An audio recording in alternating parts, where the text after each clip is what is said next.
Buenas noches, mi nombre es Diego Paipilla y les voy a presentar el tema de simetría de revolución y elementos de análisis.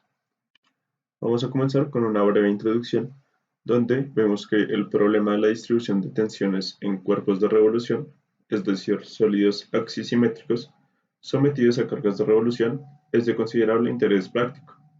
Los problemas matemáticos que se presentan son muy similares a los de tensión y de formación plana, ya que el problema es bidimensional. La simetría de revolución se da cuando tanto el dominio sólido del problema como las cargas aplicadas y las condiciones de ligadura son simétricas respecto a un eje. Entonces la solución de este problema asimismo va a tener una simetría respecto a dicho eje. Si se considera una sección del sólido que contiene el eje de revolución, su estado de formación queda definido por las dos componentes del desplazamiento U y V, como vemos acá. Entonces, vemos que el campo de desplazamiento está definido por esta matriz, donde R y Z representan respectivamente las coordenadas radial y axial de un punto y U y V son los correspondientes desplazamientos radiales y axiales. ¿Qué problema tenemos? Que desde el punto de vista de la resolución por el método de los elementos finitos, el dominio sólido a considerar por cada elemento corresponde a un anillo de revolución con sección transversal igual a la forma del elemento. Al ser este estado de deformación bidimensional, se pueden usar las mismas funciones de interpolación que utilizamos en el caso plano para definir el campo de desplazamientos dentro del elemento. Sin embargo, el dominio del elemento pues sigue siendo un anillo de revolución, por lo cual la energía, la rigidez y las fuerzas nodales equivalentes tienen que calcularse para todo el anillo. Como vemos acá, pues en el elemento en tres dimensiones, que es un sólido axisimétrico, pues podemos simplemente tomar una parte del plano, pero pues debemos tomar en cuenta que todo desplazamiento radial U induce automáticamente una deformación en dirección circunferencial. Y como las tensiones en esta dirección no son nulas, debemos considerar una cuarta componente de la tensión y de la deformación unitaria. Entonces, como vemos acá, acá están las componentes de la deformación y tenemos que nuestra matriz de funciones de interpolación n tiene dos filas y tantas columnas como grados de libertad hay entre los nodos del elemento. Acá vemos también las matrices de deformaciones unitarias que con sus respectivas derivadas parciales. Acá vemos el gráfico de cómo hacia qué dirección están las deformaciones dentro del sólido. También tenemos una matriz B que más adelante nos va a servir para nuestra matriz de rigidez. Entonces, como habíamos dicho antes, así tomemos el problema como en dos dimensiones, pues debemos tomar ese plano en todo el anillo. Entonces debemos hacer una integral.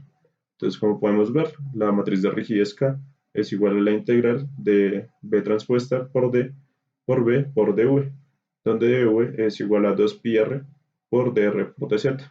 Entonces, esta es la matriz, así se conforma.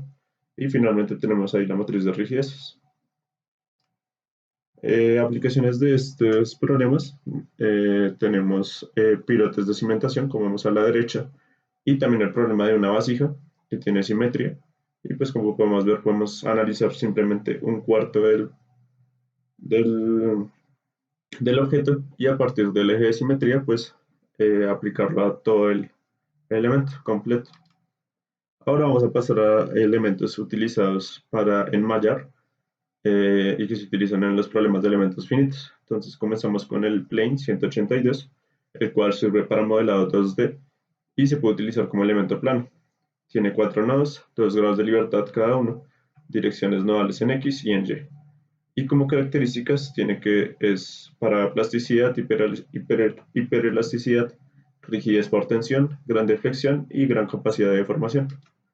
Datos de entrada de este elemento son el grosor, que tiene 4 nodos, las propiedades del material ortotrópico y el sistema de coordenadas del elemento a lo largo de las direcciones globales. Y como podemos ver acá, encontramos la figura del plane 182 y cómo están definidas sus coordenadas. Estas son sus funciones de interpolación. Ahora pasamos al plane 183, que es muy parecido al anterior, sino que este es un elemento en 2D, pero ya no es de 4, sino es de 6 u 8 nodos, y tiene un comportamiento de desplazamiento cuadrático. Y cada uno de estos 6 u 8 nodos tienen 2 grados de libertad, traslaciones en las direcciones X y Y nodales. Y acá podemos ver la figura de cómo se comporta y vemos que pues, se pueden formar curvas cuadráticas, ya que tiene 3 puntos entre cada línea. Y acá vemos sus coordenadas globales. Vemos sus funciones de interpolación. Y finalmente tenemos el plane 187, que este ya no es un elemento en 2 dimensiones, sino ya pasa a ser de 3 dimensiones y es de 10 nodos, el cual tiene también un comportamiento de desplazamiento cuadrático. Y cada uno de estos 10 nodos tiene 3 grados de libertad, donde tiene traslaciones en las direcciones X, Y y Z nodales. Acá vemos la figura del elemento y sus coordenadas. Como características, tiene la plasticidad, hiperelasticidad, fluencia, rigidez a la tracción y alta capacidad de deformación. Además, tiene capacidad de formulación mixta para simular deformaciones de materiales elastoplásticos casi incompresibles y materiales hiperelásticos totalmente incompresibles. Y finalmente terminamos con sus funciones de interpolación. Eso sería todo por esta presentación. Muchas gracias.